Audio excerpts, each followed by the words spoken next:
वेदांग मुझसे कुछ पूछ रहा था कि धुरंधर के बारे में, तो क्या रोल है आपका। तो तब बाजू में एक लंबा चौड़ा आदमी थे, दोनों ने मुझे बोला कि तुम भी धुरंधर में हो। मैंने कहा हाँ भैया। तो उन्होंने कहा तुम्हारा क्या कैरेक्टर है। मैंने बोला आई एम प्लेइंग शिरानीज नेफ्यू। तो दानिश भैया बोलते पर तुम तो नहीं थे लद्दाख में। रिजेक्शंस भी काफी हुए होंगे। ऑफ कोर्स बहुत रिजेक्शंस होते हैं and that's part of the profession and your life. मेरा धुरंधर का ऑडिशन मुकेश सर की टीम और मुकेश सर को अच्छा लगा था। फिर उन्होंने मुझे मैं वापस आऊंगा के ऑडिशन के लिए बुलाया। आफ्ताब एंड मैं वापस आऊंगा, it really means a lot to me. वो हमेशा खुश रहना चाहता है। He is a very positive thinking guy. आप नहीं बताएंगे फाइनल सीन क्या है? तो yes, then it affected me थोड़ा, क्योंकि मैंने कभी उस सीन को कभी अपनी रियल लाइफ में इतने करीब से नहीं देखा था। And when you are acting तो आपको थोड़ा क्या बहुत ज्यादा फील करना पड़ता है to show the reality of that character. Bachchan sir का कैरेक्टर ऐसे गुजरते हैं ना, जय, जब फिर वीरू उनको कस के गले लगाते नहीं जय तुम मुझे छोड़ के नहीं जा सकते, और फिर जब पीछे से बीजीएम चलता है तूने ये क्या किया, वादा करके चला गया। अगर इतना इंटेंस सीन है तो एक ही तरीका है, प्लीज स्लैप अस, क्योंकि आप गन पॉइंट पे हो। करेक्ट। एक सेक्शन ऑफ लोग थे जो इस फिल्म को कहीं ना कहीं एंटी नेशनल बोल रहे थे। So as a film, as a cast member, आप इस क्लेम को कैसे डिफेंड करेंगे? मैं तो खुद एक कश्मीरी पंडित हूँ, तो मैं तो खुद एक माइग्रेंट हूँ। अगर देश के बारे में कुछ भी, सबसे पहले मैं ही खड़ा हूँगा। जो जख्म हमेशा रहेगा तो ना हमारे लिए अच्छा रहा ना किसी और के लिए। तो मैं वापस आऊँगा ने कुछ एंटी नेशनल फीलिंग तो कहीं से नहीं दी है, उन्हें मोहब्बत का मैसेज दिया है। नसीर साहब मुझे ऐसे गले लग रहे हैं और मेरे हाथ ऐसे हैं कि the god of acting is hugging me. Hello everyone, welcome to India TV. मैं हूँ आनंदिता मुखर्जी और मैं वापस आ गई हूँ एक बहुत ही इंटरेस्टिंग गेस्ट के साथ। उन्होंने रिसेंटली रिलीज मैं वापस आऊँगा में आफ्ताब का रोल प्ले किया था। धुरंधर में उनका एक शॉर्ट बट बहुत ही इम्पैक्टफुल रोल था। आइए उन्हीं से सुनते हैं उनके लाइफ और उनके करियर के बारे में। Welcoming Harshul Kaul to India TV. Thank you so much ma'am, thank you for having me. How are you feeling Harshul? I am feeling blessed कि ऑडियंस ने इतना प्यार किया दोनों फिल्मों को और मेरे किरदार को इतना सराहा। एज अ एक्टर आप हमेशा मेहनत करते हो कि आपको ऑडियंस पसंद करे, and it's a dream come true कि लोग मेरे कैरेक्टर को और मेरे एक्टिंग को इतना पसंद कर रहे हैं। Of course. So Harshul, you were also a part of पाताल लोक? Yes ma'am. Yeah, and पाताल लोक के बाद सीधे 2026 में आपके दो रिलीजेस। Yes. So वो जर्नी कैसा था?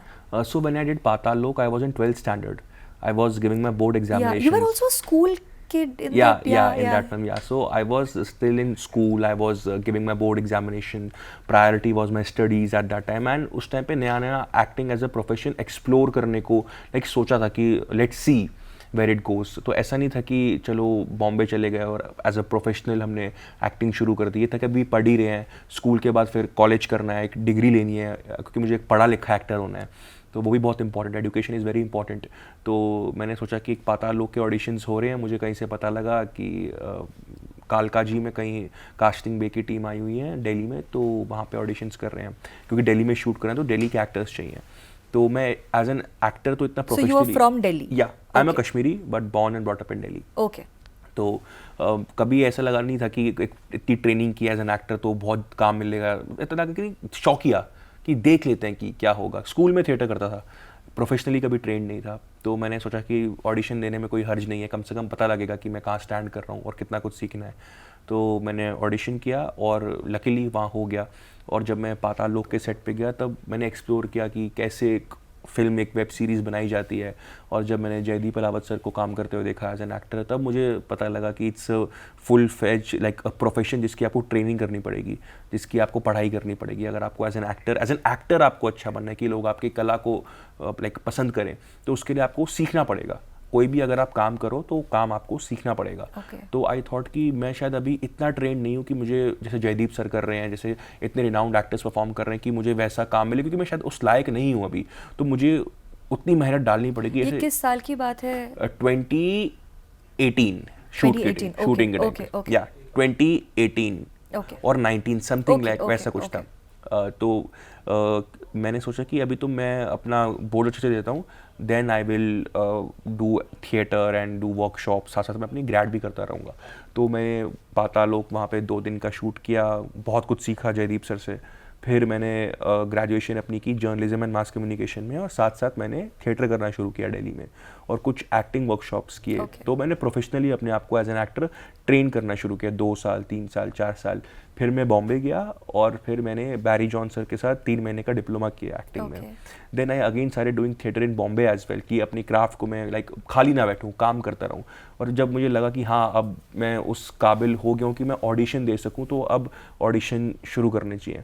तो 2018 से फिर 2023 2024 में मैंने फिर इतना ट्रेन किया, इतना सीखा काम को, और फिर मैंने ऑडिशन देने शुरू किए. फिर मैंने जॉब इंटरव्यूज़ देने शुरू किए. Job interviews as an actor.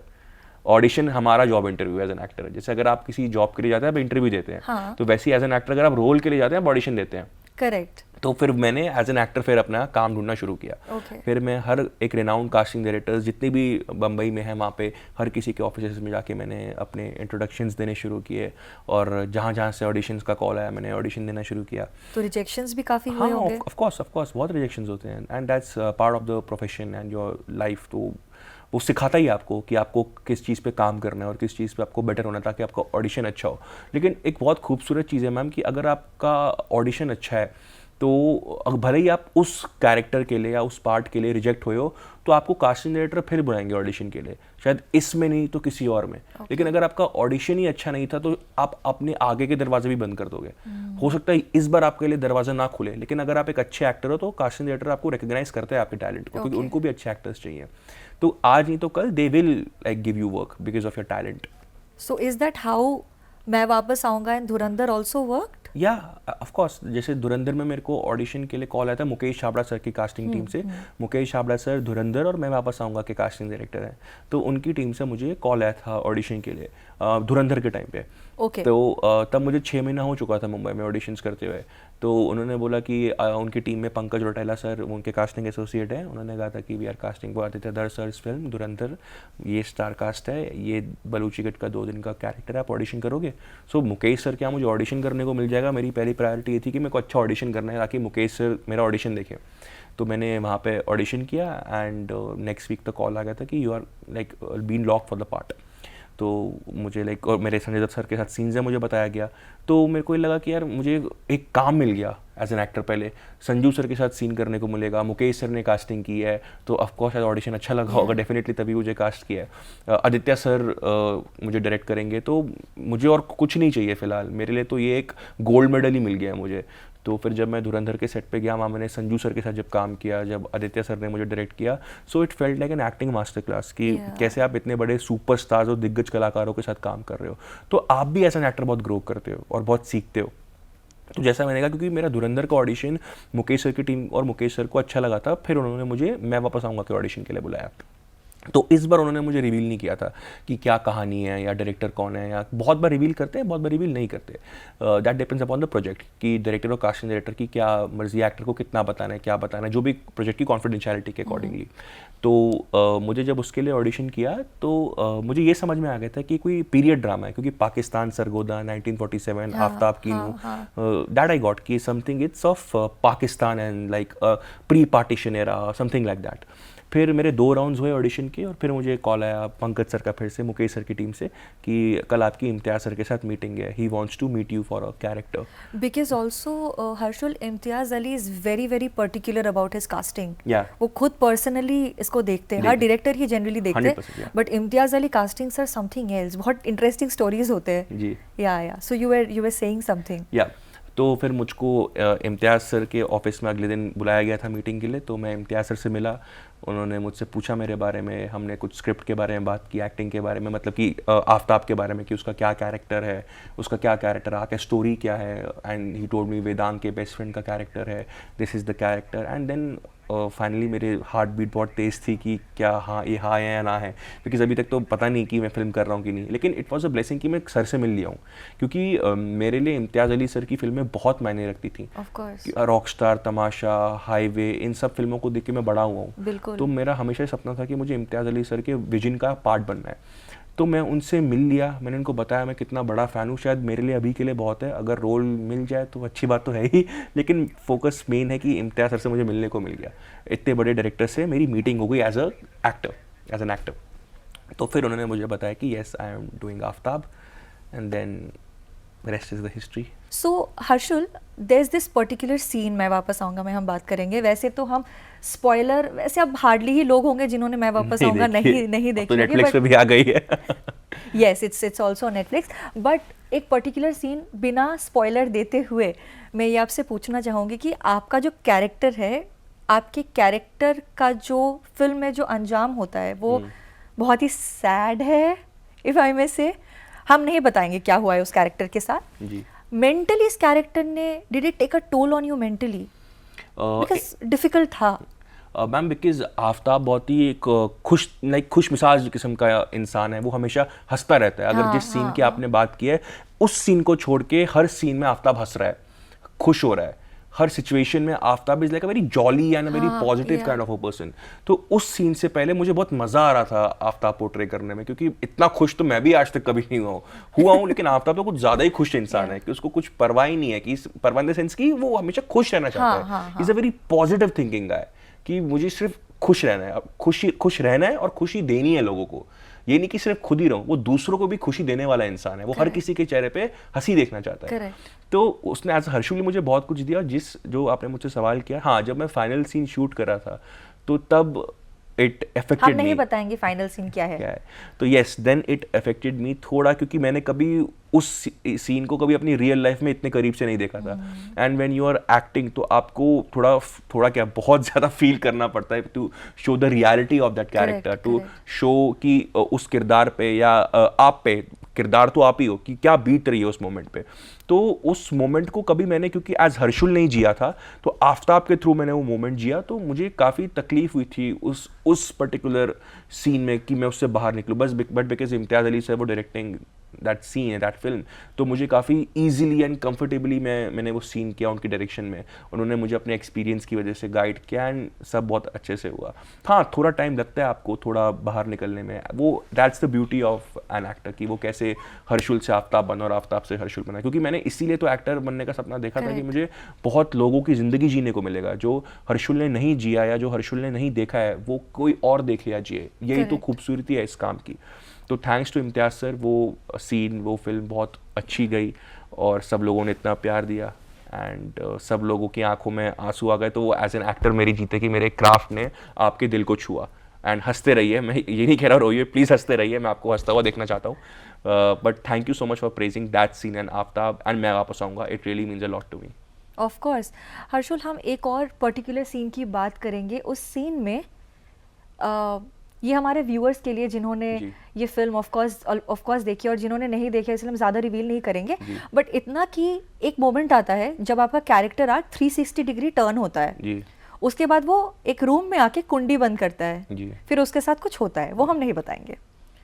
वो रोल, क्योंकि एक हंसी खुशी वाला इंसान जो अपने दोस्त के साथ साइकिल पे बैठ के घूम रहा होता है, पेन को लेके झगड़ रहा होता है, उसके बाद वो पार्टीशन के एक्चुअली उस एग्जैक्ट एक वॉर जोन में, एक बैटल फील्ड में, फिर वो आता है, अपना रूम का दरवाज़ा बंद करता है, उसको रिस्पॉन्सिबल मैन बनना है बॉय से। तो उस कैरेक्टर आर्क का जो चेंज होता है वो बॉय से मैन बनता है कुछ पल के लिए जी। How did you play that? What was the prep like? What were you thinking? Like Imtiaz sir को सारा क्रेडिट जाता है, क्योंकि ही वॉज द डायरेक्टर जिनकी वजह से ये सब कुछ हो पाया। तो मैं तो शायद कभी, जितनी मैंने ट्रेनिंग की हो एज एन एक्टर, शायद मैंने कभी नहीं सोचा था कि मैं इतनी ईज से वो सीन कर पाऊँगा।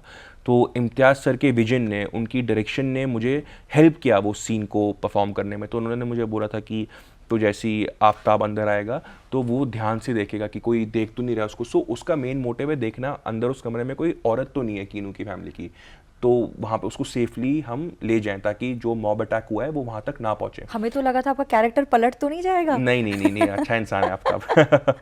तो ये इम्तियाज़ सर ने मुझे कहा तो आफ्ताब को पहले देखना है कि कोई उसको देख तो नहीं रहा कि वो कमरे के अंदर तो नहीं जा रहा, और फिर कमरे के अंदर कौन है, तो उसको धीरे से एक गो में चुटकी बंद करें एकदम की, धीरे से, हम आवाज़ भी ना है कि किसी ने देखा नहीं कि मैं वहाँ हूँ। तो ऐसे करके तो मेरा सारा फोकस वही था कि मैंने देखा कि कोई देख तो नहीं रहा, अफजल या उसके लोग तो नहीं है यहाँ पे, ये मेरे दिमाग में चल रहा था। क्योंकि मैं एज हर्षुल नहीं, फिर मैं एज आफ्ताब सोच रहा था कि मुझे कीनू की बहन, उनकी मम्मा, उनके जितने भी रिश्तेदार हैं, उनकी ग्रैंड मदर जो अंदर हैं, मुझे उनको बचाना है या उनको सतर्क करना है कि अफजल और उसके लोग आ रहे हैं, प्लीज़ हम कुछ करते हैं, जो भी हमसे हो सकता है उस मोमेंट पे, बस अपनी जान बचाइए। तो मैंने बहुत ध्यान से, आफ्ताब ध्यान से देख कोई है तो नहीं, तो मेरे आंखों में भी काफ़ी टेंशन है। फिर मैंने वो कुंडी बंद की और मैं फिर अंदर गया धीरे धीरे कि कोई है तो नहीं, पर वहाँ कोई नहीं होता। और फिर वहाँ अफजल का एक साथी आ जाता है और कुछ हम दोनों के बीच एक मतभेद होता है, जिसकी वजह से आफ्ताब पे एक अंजाम तक पहुँचता है।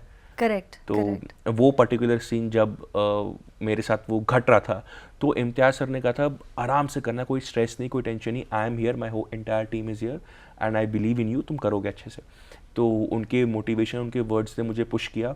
और जब मेरे साथ वो हो रहा था वो सीन, क्योंकि मैं रिवील नहीं कर सकता क्योंकि फिर वो स्पॉइलर हो जाएगा जिन लोगों ने फिल्म नहीं देखी, क्योंकि देखी तो सब लोगों ने, बट स्टिल तो थोड़ा लग रहा था कि मेरे वैसे कि पूरा विजन आ रहा था कि मैं अपने दोस्त के लिए शायद कुछ कर नहीं पाया। मैं आफ्ताब को अपनी जान की परवाह नहीं है, उसको ये लग रहा है कि मैं कीनू के लिए या उसकी फैमिली के लिए, जितनी भी फीमेल्स थी उनकी फैमिली में, जो हमारी रिस्पॉन्सिबिलिटी थी, मैं नहीं कर पाया। मैं अभी 19 साल का जवान लड़का था, मेरे पेरेंट्स का मेरे बाद क्या होगा, एंड मेरा भाई है, मेरी बहन है, बट इतनी देर में मेरे सारे विजन्स आ रहे हैं और उतनी देर में फिर मैं एकदम साइलेंट हो गया, मेरी आंखें रुक गई हैं, जो आपने सीन में भी देखा। And then what happens. So Harshul, इस सीन में भी, सीन नहीं पर्टिकुलर बट इस मोमेंट में भी एक धुरंधर कनेक्शन है जी, क्योंकि दानिश पंदोर जो उज़ैर बलोच प्ले करते हैं धुरंधर में, वो भी थे। बट आपने स्क्रीन स्पेस शेयर किया था, आप उनसे मिले थे, हाउ वाज इट लाइक? तो धुरंधर में तो दानिश भैया से मिलना नहीं हुआ था, पर धुरंधर में मेरा एक को एक्टर था प्रतीक धोते, तो मैं प्रतीक भी आए थे। हाँ, और हाँ, दानिश पंदोर भी आए थे हमसे बात करने। था। तो प्रतीक, मैं, आकाश और हर्षित, हम चारों का सीन, हम चारों बलूची किड्स थे जिनको संजय सर का कैरेक्टर मारता है एसपी चौधरी असलम। तो हम सीन शूट करके आ रहे थे, तो क्योंकि प्रतीक मेरे घर के पास ही रहता है, तो हम एयरपोर्ट से वापस जा रहे थे कैब में। तो आउट ऑफ नो वेयर प्रतीक ने मुझसे कहा, मैंने उसको बता दिया कि मैंने ऐसे इम्तियाज़ सर की फिल्म साइन की है और हम अगले महीने से शूट शुरू कर रहे हैं, तो मैं बहुत एक्साइटेड हूँ, तो शूटिंग के बाद मैं तुम्हें बताऊंगा कैसा एक्सपीरियंस है। तो उसने आउट ऑफ नो वेयर था, धुरंधर का ना टीजर आया था, सबसे पहला teaser, first look.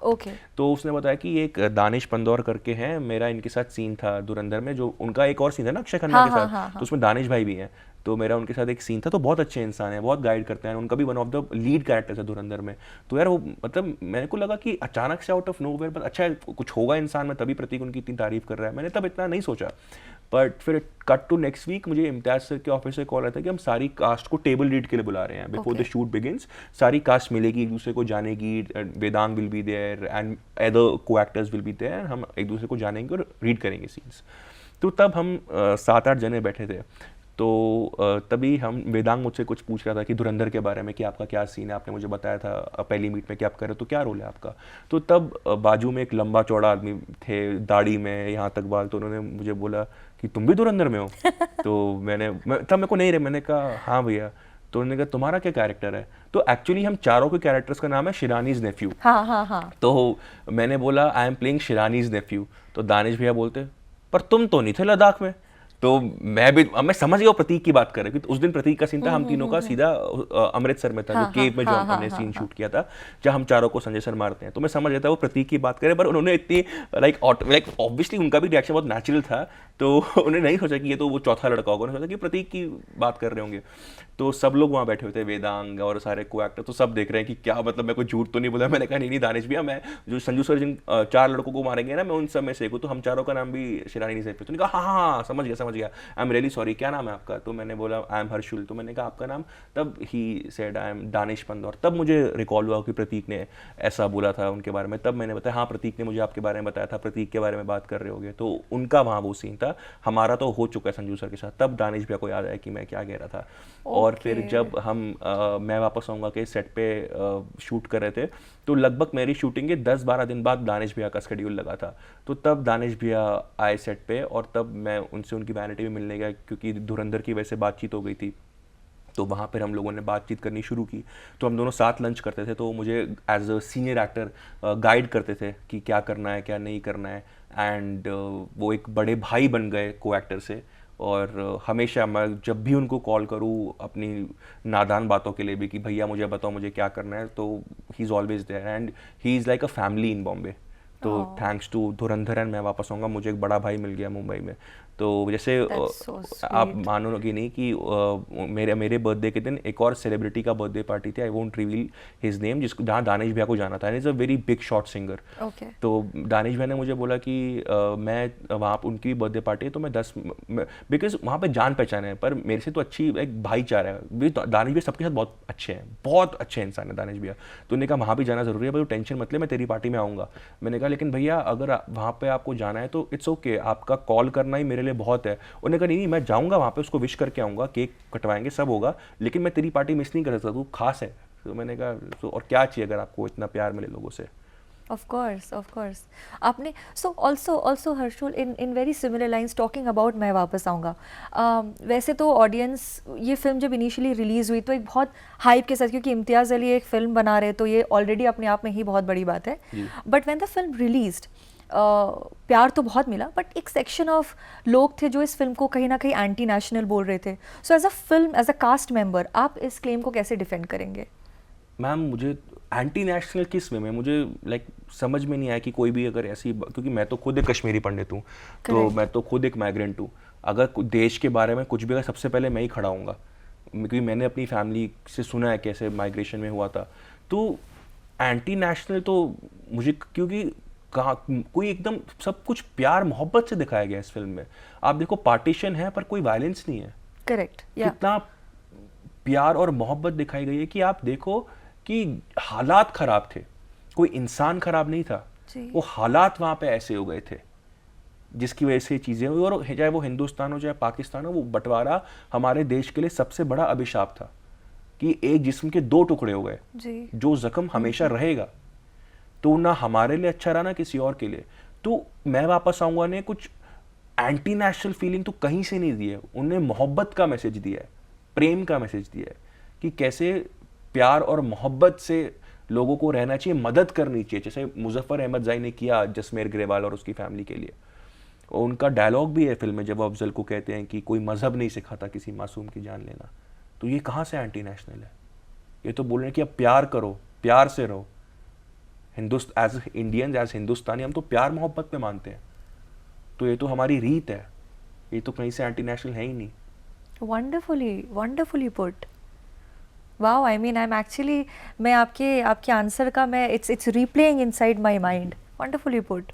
Harshul, Vedang के साथ आपकी कुछ सीन से हम एक पर्टिकुलर सीन के बारे में बात करेंगे अगेन, बिना कोई स्पॉइलर देते हुए, कि एक सीन है कि कुछ as the film progresses, right, हमने इस सीन की बात की जब आपने कुंडी अपने बंद किया। फिर एक सीन था कि कीनू जो आपके दोस्त थे वो एक जगह पे बैठ रहे होते आपकी याद में जी, और वो सीन दिल तोड़ने वाली सीन है। ऑफ कोर्स आप तो नहीं थे उस वक्त, बट जब आपने देखा पीछे से, सो what were you thinking about it? What was your reaction? उस दिन मेरा शूट नहीं था, तो मैंने भी वो सीन बड़े पर्दे पे देखा डायरेक्टली। बट क्योंकि मैंने स्क्रिप्ट में वो सीन पढ़ा था, और जब स्पेशली विनोद नागपाल सर का कैरेक्टर जो ओल्डर पाली बने हैं, वो बोलते हैं ना वीर जी के जोड़ीदार आफ्ताब भाई साहब, तो एकदम रोंगटे खड़े हो जाते हैं जैसे सबके। मेरे एज एन एक्टर, मैं ही आफ्ताब हूँ लेकिन मेरे भी रोंगटे खड़े हो गए थे। तो उसके बाद डायरेक्टली फिर जब वेदांग बैठा है कीनू जहाँ पे, और मेरी आफ्ताब के बारे में सोच रहा है, तो मेरे को लोगों ने यही मैसेज किया, यही कॉल किया कि हमने नहीं सोचा था कि ऐसा कुछ होगा, इतना हंसमुख इंसान का ऐसा अंजाम होगा। तो हमारा दिल बहुत टूटा, और फिर वहाँ से वो राइड्स वगैरह सब एक बिल्डअप करता है उस इमोशन को। बट हाँ, मैं भूल गया था कि मैं आफ्ताब हूँ। मैं एज एन ऑडियंस फिर उस चीज़ को देखने लग गया कि मुझे तकलीफ हो रही थी कि किसी की दोस्ती ऐसे। मुझे याद आ गया शोले में जब बच्चन सर का कैरेक्टर ऐसे गुजरते हैं ना, जय, जब फिर वीरू उनको कस के गले लगाते, नहीं जय तुम मुझे छोड़ के नहीं जा सकते, और फिर जब पीछे से बीजीएम चलता है, तूने ये क्या किया, वादा करके चला गया, साथ मेरा तोड़ दिया, समथिंग लाइक दैट प्ले होने लग गया मेरे माइंड में कि ऐसा कुछ हो गया कि जब हम हिंदी फिल्मों में एक इमोशनल एंडिंग देखने की, एक साथी चला गया, साथी तू बिछड़ गया, तो वैसा मुझे फील हुआ कि कितना काश आफ्ताब और कीनू की दोस्ती नहीं टूटती, काश बंटवारा ही नहीं होता तो ये सब कुछ होता ही नहीं, काश लोगों के घर नहीं उजड़ते, काश लोगों के दिल नहीं टूटते, काश लोगों के रिश्ते खराब नहीं होते, कितनी जानें बच जाती। यही सब मैम कि फिर हर्षल और आफ्ताब से ज़्यादा एक एज अ ह्यूमन बीइंग मुझे बुरा लगने लगा, क्योंकि ये तो हम आफ्ताब और कीनू की बात देख रहे हैं, लेकिन कितने ऐसे आफ्ताब और कीनू रहे होंगे जिनके साथ ऐसा हुआ होगा बंटवारा में। आई एम श्योर जितने भी आपके ऑडियंस में लोग बैठे हैं होंगे फैमिलीज 1947 जिन्होंने सफ़र किया है, क्योंकि एज अ कश्मीरी मेरी फैमिली ने भी सफ़र किया, तो मेरे फादर ने भी अपने बचपन के दोस्त को खोया था। तो ऐसे बहुत चीज़ें होती हैं कि जो रियल लाइफ से इंस्पायर्ड हैं कि ऐसा डेफिनेटली, क्योंकि कितनी जाने गई थी, कितने लोग लापता हुए थे, तो ऐसे सैकड़ों आफ्ताब और कीनू होंगे। तो मेरे दिमाग में वो चला था कि ये सच्ची बात है, फिक्शन नहीं है। और उन कीनू के लिए, उन आफ्ताब के लिए, उन जिया के लिए मुझे बुरा लग रहा था एज अ पर्सन कि काश बंटवारा होता ही नहीं तो सब कितना अच्छा होता। Of course. ऑल्सो हर्षुल, एक पर्टिकुलर, हम अब ज़रा सा बात करेंगे अबाउट धुरंधर। जब प्रतीक से मेरी बात हो रही थी, जो शिरानीज नेफ्यू प्ले करते हैं उन्होंने कहा था कि उनके ऑडिशन प्रोसेस में उन्होंने एक्चुअली अपने कास्टिंग डायरेक्टर को बोला था कि मुझे कस के चाटा। हम चारों ने बोला था वो। हाँ, तो मुझे आपके मुंह से भी सुनना है कि वो क्या था। नहीं तो क्या होता है कि तो आपको पहले से पता था कि आपको? नहीं, दे आस्क यू, ऐसा नहीं है कि ऐसे सीधा तो सीन बताया कि आपको ऐसे टॉर्चर किया जा रहा है, आपसे इंफॉर्मेशन निकाली जा रही है। सो दो ऑप्शंस हैं कि it's up to you, it's your call as an actor कि हम कुछ नहीं बोलेंगे, लेकिन ये है कि आपका क्या, पहले वो आपसे पूछते हैं कि आपका क्या इनपुट है कि कैसे इस सीन को रियलिस्टिकली दिखाया जाता है। ये नहीं कि कास्टिंग डायरेक्टर खुद अपने मुंह से कुछ आइडिया देता है। अच्छा, ओके। वो एज एन एक्टर आपका काम है कि इस सीन को आप कैसे रियलिस्टिकली पोर्ट्रे करोगे। तो लकीली या कोइंसिडेंटली हम चारों ने, जिनका सिलेक्शन हुआ, बोला कि आप ना हमें चांटा मारो, उससे इमोशन रियल आएगा, उससे लगेगा नहीं कि हम नकल उतार रहे हैं, ऐसा लगेगा कि हम सच में वो दर्द महसूस कर रहे हैं। तो पहले तो बोला कास्टिंग असिस्टेंट, नहीं हम कैसे, क्योंकि वो थोड़ी कह रहे थे हम चांटा मारेंगे, वो तो कह रहे थे आपका क्या आइडिया है कि कैसे इस सीन को रियल करेंगे। तो हम चारों का वो अलग अलग ऑडिशंस में पता नहीं कहाँ से एक थिंकिंग हो गई कि नहीं, अगर आप चांटा मारोगे ना तो एज एन एक्टर हमारा जॉब ईजी हो जाएगा, हमें वो सीन में जान आ जाएगी, थोड़ी वो रियल हो जाएगा, तो आप प्लीज़ हमें मारो।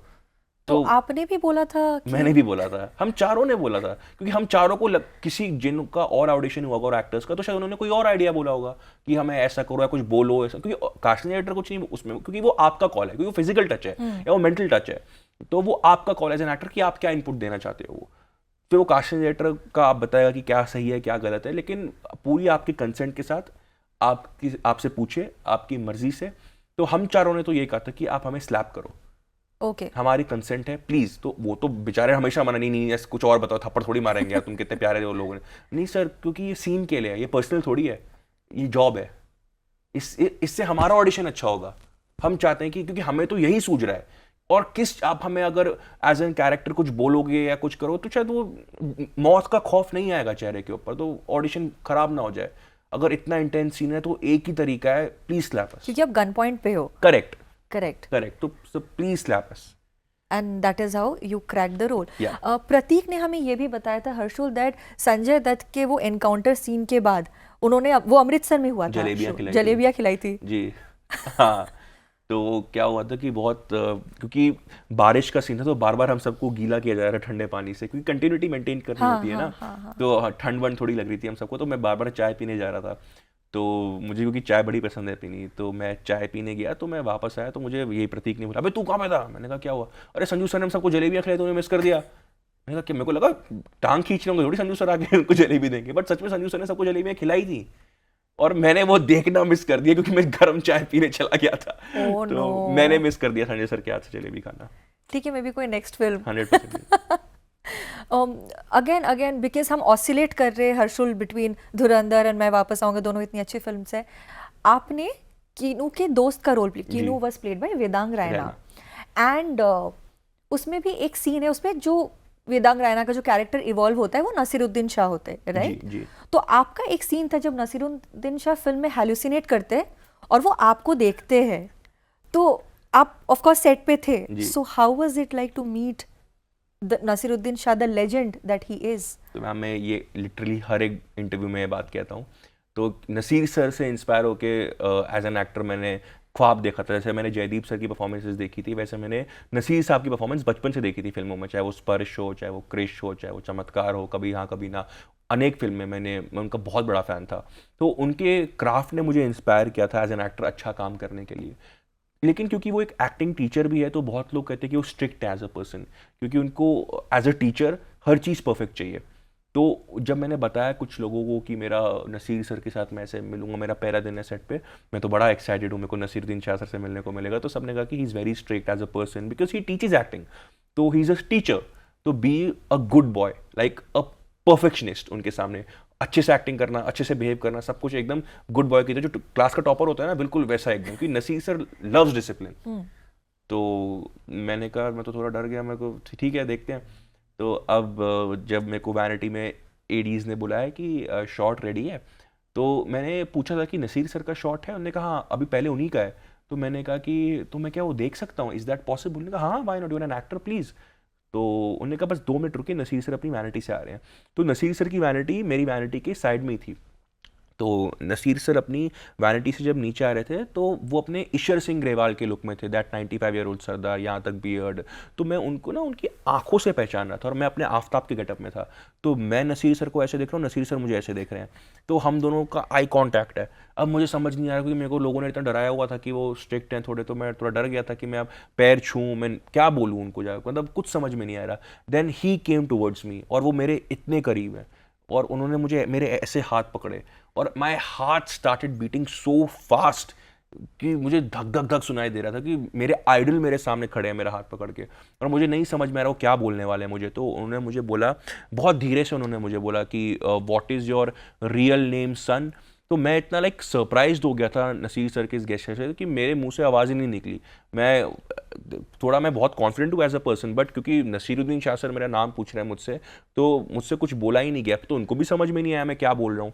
फिर मैंने बोला सर अपनी थोड़ी हिम्मत जुटा के, हर्षुल हर्षुल कॉल। तो मैं उनके थोड़े पैर छूने गया, तो उन्होंने मुझे बीच में रोक के बहुत तेज़ी से हक किया। तो नसीर साहब मुझे ऐसे गले लग रहे हैं, और मेरे हाथ ऐसे हैं कि the god of acting is hugging मी, और मैं ऐसे मेरे हाथ कांप रहे हैं। उन्होंने मुझे इतना प्यार किया, इतना रिस्पेक्ट दी, और फिर जब मैंने उनका सीन देखा तो मुझे फिर से इंस्पिरेशन मिली कि मुझे भी ऐसा काम करना है एक दिन, जैसा नसीर साहब काम करते हैं। शायद मैं उनके लेवल तक ना पहुंच सकूं, बट कोशिश तो कर सकता हूँ कि मैं भी उनकी जैसा एक्टिंग कर सकूं, और जैसे लोगों ने उनको प्यार किया उनके अभिनय को, तो मुझे भी उतना प्यार करें। और नसीर साहब का एज एन एक्टर तो मैं फ़ैन था ही, लेकिन उस दिन फिर मैं उनके as a person, as a human being भी उनका बहुत बड़ा फ़ैन हो गया। Of course. एंड वेदांग के साथ अपनी ट्यूनिंग कैसे, वो जो एक ब्रोमांस, एक ब्रदरहुड, आपने वर्कशॉप्स किया, आप पहले से जानते थे उनको? नहीं जानता तो नहीं था, बट वेदांग के साथ भी मैम एक इंटरेस्टिंग किस्सा है कि because I come from a Kashmiri family, and Kashmiri Pandit community बहुत छोटी कम्युनिटी है, so we are like family, brothers sisters, ये तो हमारा दोस्त है। अगर हम किसी से पहली बार मिलेंगे तो लगेगा अरे तू तो हमारा फैमिली मेंबर, यार घर चल खाना खाते हैं। तो हमारा ऐसा प्यार है आपस में। तो when I was in Delhi, तब जिगरा आ चुकी, उससे पहले आर्चीज आ चुकी थी, and Vedang became a name after Archies, और जिगरा भी फिर तभी तुरंत ही आ गई थी, तो वेदांग काफ़ी फेमस हो गया था। So as Kashmiri Pandits we all felt proud, because कभी भी अगर कोई क्रिकेट में या पॉलिटिक्स में या फिर एक्टिंग में कोई कश्मीरी अच्छा करता है, तो एज अ फैमिली हम लोगों को बहुत प्राउड फील होता है। तो मेरे रिलेटिव्स मुझे वेदांग का एग्जाम्पल देते थे कि उसने कितना मेहनत किया है, इसलिए वो आज यहाँ पर है। तो अगर जब भी आप बॉम्बे जाओगे, क्योंकि सबको पता था मुझे एक्टर बनना है, कि जब भी आप बॉम्बे जाओगे तो कभी उनसे अगर मुलाकात हो सके तो उनसे पूछना as a Kashmiri, he will guide you कि क्या करना है क्या नहीं करना है, what's the road map, what's the right direction to be an actor, कि ये करो ये मत करो, इस रास्ते पे चलो। तो मैंने कहा हाँ वाई नॉट, वो भी मेरी उम्र के ही हैं, कभी उनसे मिलना होगा तो मैं डेफिनेटली उनसे पूछूंगा। बट पहली फिल्म में उनके बेस्ट फ्रेंड का कैरेक्टर मिलना, फिर उनके साथ काम करना, एक बहुत बड़ा, शायद भगवान ही चाहते थे कि ऐसा हो, कोइंसिडेंस से ज़्यादा। तो फिर जब हमारी पहले एक जूम मीटिंग पे हुई थी मुलाकात, तो मैंने तब उनको ये बात बताई, तो वो भी हंसे मुस्कुराए कि हाँ हम कश्मीरी थोड़ा जल्दी जेल अप कर देते हैं आपस में, एंड दैट्स वेरी स्वीट, आपने ऐसे बोला।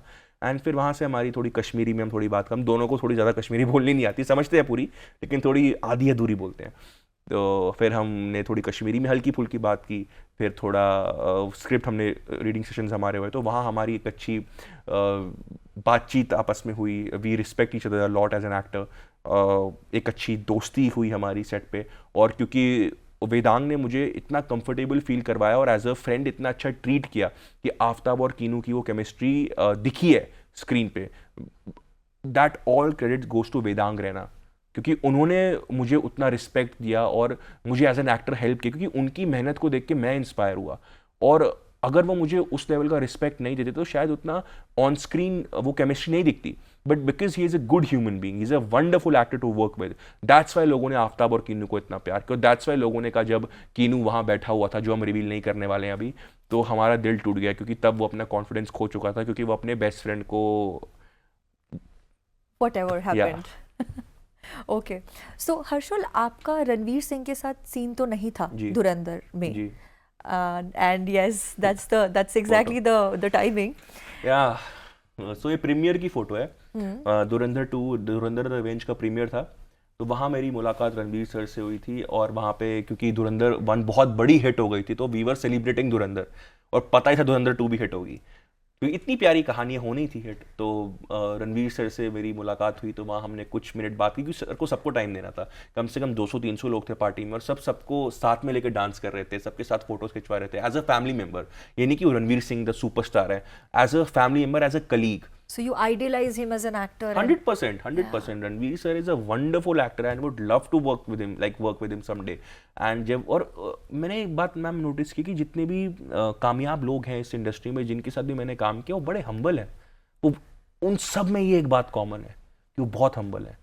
Beat Sanjay Dutt sir, beat Vedang, beat Ranveer Singh, beat Imtiaz Ali sir, beat Aditya Dhar sir, each and every person whom I met or worked with, each and every person. आप इन फोटोज में देखें ना, कितनी मुस्कान है, क्या आपको लग रहा है कई कलीग्स हैं, ये कितना लग रहा है कि शायद फैमिली मेंबर्स हैं, कोई अपने लोग हैं। चाहे मेरी वेदांत की फोटो देखिए, रणवीर सर मुझसे कैसे ऐसे गले लग के फोटो खिंचवा रहे हैं। So it's like a family connection, क्योंकि वो आपको इतना इंपॉर्टेंट फील करवाते हैं सारे। और अब भगवान ने भी उनको इतना इसलिए दिया क्योंकि उनको पता है कि ये लोग सक्सेस को हैंडल कर सकते हैं, क्योंकि एज अ पर्सन बहुत अच्छे हैं। So it's very important to be a good human being first. So this is also a life lesson जो आई थिंक आप कैरी करेंगे कि अच्छा एक्टर तो बनना ही है, साथ ही साथ एक हम्बल भी रहना है, और ये मुझे 100%, बरकरार रखना है। 100%, yeah. This is also a takeaway. 100%. So Harshul, coming to the last few questions that I have for you, आप एक ऐसे एरा में एक्टर बने हर्षुल जब सोशल मीडिया पे लोग बहुत टची है, जहाँ पे थोड़ा करेक्ट बोलना इज सॉर्ट ऑफ इम्पोर्टेंट। कहीं ना कहीं आप थोड़ा प्रेशराइज्ड फील करते कि एक सोशल मीडिया फॉलोइंग होनी चाहिए, मुझे पॉलिटिकली करेक्ट रहना है, पॉलिटिकली करेक्ट बातें करनी है? मैम प्रेशराइज ऑफ कोर्स एक प्रेशर रहता है, बट जो चीज़ सही हो और जो चीज़ मुझे सही लगे, मैं उसको एक तरीके से अपने व्यूज़ रखूं, क्योंकि हमारे देश की खूबसूरती है कि सबको अधिकार है अपने जवाब, अपने सवाल पूछने का, अपने जवाब देने का, एक तरीके से, एक प्यार मोहब्बत से हम चीज़ों को सुलझाएं।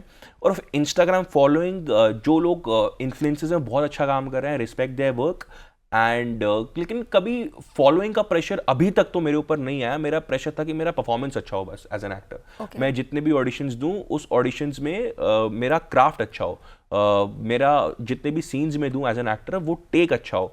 फॉलोइंग वगैरह हो तो अच्छी बात है ही, ऑब्वियसली किसको प्यार नहीं पसंद, but priority should be your craft if you want to become an actor. Influencer की लाइन अलग है, वहाँ पे you have to focus on followers. Acting की लाइन अलग है, या in acting you have to focus on your craft because you're an actor, so that's the priority. Okay, तो मेरे को इसलिए प्रेशराइज लगता ही नहीं है, क्योंकि मुझे पता है कि मेरा जॉब है एक्टिंग करना, तो मैं एक्टिंग पे ज़्यादा ध्यान दूंगा।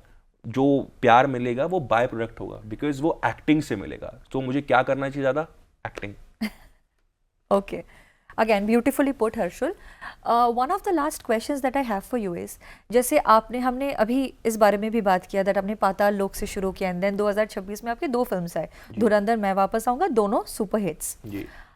हाउएवर रोल आपका अगर शॉर्ट रहा भी है बट बहुत इम्पैक्टफुल रहा है, कहीं ना कहीं आप क्या इस बात से कहीं ना कहीं डरते? वैसे you have just started, but कि मैं टाइपकास्ट ना हो जाऊँ, हीरो का फ्रेंड बन के ना रह जाऊँ, या ऐसा कभी होता है कि मुझे लीड एक्टर बनना है, मुझे पोस्टर में I want to be the poster boy? मुझे 2 साल हो गए मुंबई आए हुए, और मैं अभी इंडिया टीवी के ऑफिस में बैठ के आपके साथ विद इन 2 years इंटरव्यू दे रहा हूँ। मैंने इम्तियाज़ अली सर के साथ काम किया, एक इंपॉर्टेंट कैरेक्टर निभाया आफ्ताब का। मैंने मैं वापस आऊँगा में भले ही छोटा कैरेक्टर था, बट सॉरी धुरंधर में मेरा भले ही छोटा कैरेक्टर था, पर संजय सर के साथ मैंने परफॉर्म किया, आदित्य सर के साथ मैंने परफॉर्म किया। क्या मुझे किस चीज़ का डर होना? मुझे को तो लकी होना चाहिए कि मुझे इतना प्यार मिल रहा है लोगों से। तो मैंने कभी टाइप कास्टिंग का या नहीं, अभी तक तो नहीं सोचा, क्योंकि इससे ज़्यादा मैं और क्या मांगूँ ऊपर वाले से। कि मुझे आपने इम्तियाज अली सर की फिल्म दे दी, उसमें एक इंपॉर्टेंट कैरेक्टर दे दिया, आदित्य धर की आदित्य धर सर की फिल्म दे दी, मेरे को आपने with in 6 month Sanjay sir के साथ परफॉर्म करवा दिया, मेरा मुकेश सर के यहाँ पे ऑडिशन हो गया, मैंने within 1 year Imtiaz sir की film as an important character कर ली, वेदांग के साथ मैंने इतने अच्छे अच्छे खूबसूरत सीन की जिसकी जो तस्वीरें यहाँ पर है। मैं इससे ज़्यादा क्या मांग सकता हूँ एज एन एक्टर? मेरे को शायद ज़्यादा ही दे दिया। तो ये कंप्लेंट करना तो शायद ठीक नहीं होगा ऊपर वाले से कि मेरे को टाइप कास्ट है, ये है नहीं, आपको बहुत खूबसूरत किरदार मिले हैं। इम्तियाज अली सर के साथ काम करना, आदित्य सर के साथ काम करना हर एक अभिनेता का सपना होता है। बिल्कुल। और मुझे इनिशियली वो जीने को मिल गया, सो शायद मुझे लग रहा है कि I am one of the luckiest person in life today. So right now you are just grateful. Yeah absolutely. Okay, so Harshul, इसके बाद आप किन फिल्मों में दिखेंगे हमें? It's very early to say because but you have a lot of signed. The India TV couch is very, very lucky, let me just tell you. And I'm sure you'll come back here with your next upcoming films. But आप कुछ भी नहीं बता सकते जरा सा भी? I'm sorry ma'am, मैं बता देता। So whenever that happens, you'll speak to us again? 100%. That's a promise. That's a promise, guys. Okay. So Harshul, while we come to an end of this beautiful conversation, I do have a few rapid fire questions for you. आप ज़्यादा वक्त नहीं ले सकते. And answers have to be about one word or maybe a one small sentence. Works? Yeah. Shall we go? 100%. Yeah. Okay. So, okay. One role जो आपने देखा और आपने सोचा यार ये मुझे मिलना चाहिए था? Rancho from 3 Idiots. Okay. Good script, less money or bad script, great money? Good script, less money. Okay. A blockbuster with a forgettable role or a small film where everyone remembers you? A small film where everyone remembers you. Okay. One actor you would never want to compete with in an audition? Ranbir Kapoor, क्योंकि मैं कर ही नहीं सकता, मैं उनके level का कभी पहुंच ही नहीं सकता। He is a gem of an actor. वैसा एक्टर मैंने कभी नहीं देखा। रॉकस्टार देख के आई वाज लाइक मैं ऐसा कभी नहीं कर सकता। रणबीर सर आपने कैसे किया ये?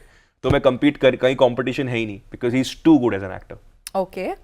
Who is more dangerous? A brutally honest director or a brutally honest critic? A brutally honest director, क्योंकि अगर एक डायरेक्टर ऑनेस्ट है आपको क्रिटिक तक बात जाएगी ही नहीं, आपको वहीं पे वो ठीक कर देंगे। Very smart. Okay. What's worse? Getting rejected after an audition or getting ghosted after being told आप almost final हो चुके हो? Getting rejected in an audition, क्योंकि सेकंड चीज मेरे साथ कभी हुई नहीं है। So I don't know the feeling, और कभी हो भी ना, भगवान करे। Okay. Have you ever watched your own performance and thought ये मैं इससे बेहतर तो मैं कर सकता था? हर बार सोचता हूँ कि बेहतर मतलब कहीं ना कहीं इम्प्रूवमेंट का स्कोप तो हमेशा रहता ही है, तो मैं और क्या इम्प्रूव कर सकता था वो मैं सोचता हूँ। Okay. One criticism about your acting that actually hurt you a bit? हम चाहते थे हम आफ्ताब को थोड़ा और देखें, तो हर्ट नहीं, मैं खुशी हो गया, बट ठीक है, thank you. Okay. Have you ever said I love the script but actually you did not?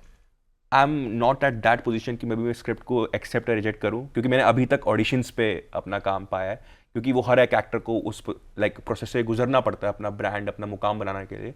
Luckily जब वो होगा तब मैं इस क्वेश्चन का जवाब दे पाऊंगा। Okay, for your next film that you promised. Yeah. Okay, so the last two, if you could steal one quality from Ranveer Singh, Vedang Raina and Danish Pandor, what would it be?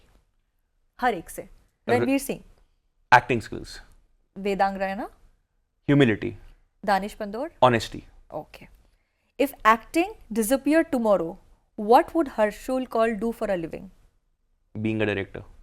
Oh, that's something that you want to pursue? 100%. Like as an actor, आपको मौका मिले किसी को direct करने का एक मुकाम पे आके कि आप कर सकते हो, तो why not?